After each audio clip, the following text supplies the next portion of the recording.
For a moment he stood there, angry and defiant, until realisation of what he'd said dawned. Mrs. Niblett directed a storm-forced glare at him, and he attempted a smile. It came out as a grimace. "Well, what did you say?" "It was just a joke, my dear, just a silly joke." Then his nerve broke, and he fled, with his wife in hot pursuit, the pair of them bringing to mind a bowling ball chasing a skittle.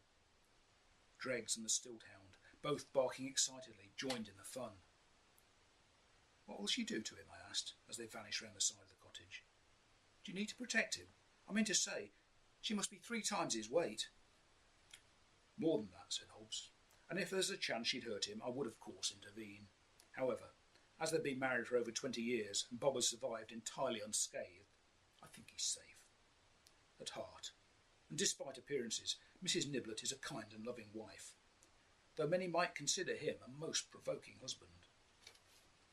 "There again, his survival might say more about how fast he is on his feet," I suggested, as Bob emerged from the other side of the cottage, having opened up a 5-second gap on Fenella, whose beetroot face was clashing horribly with the onesie.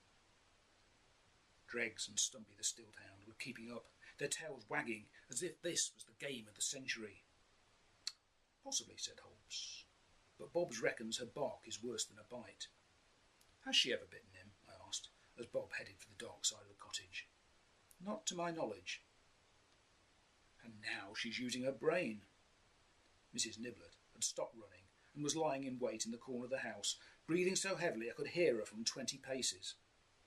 When Bob, bug-eyed like a rabbit, reappeared, she made a grab for him, but he ducked and slipped through her arms. Then, mystifyingly, and much to Hobbes's amusement, he carried on running around the house. She seized him on the second attempt. "Robert Armstrong Niblett," she said, holding him by the scruff of the neck as if he were a naughty bubby, "you apologise. You apologise now." "I'm sorry, dearest, true I am," said Bob, squirming. "Please forgive me." She glared for a long moment, before hauling him towards her and giving him a hug. I was just starting to fear she was crushing him like a python crushes a deer.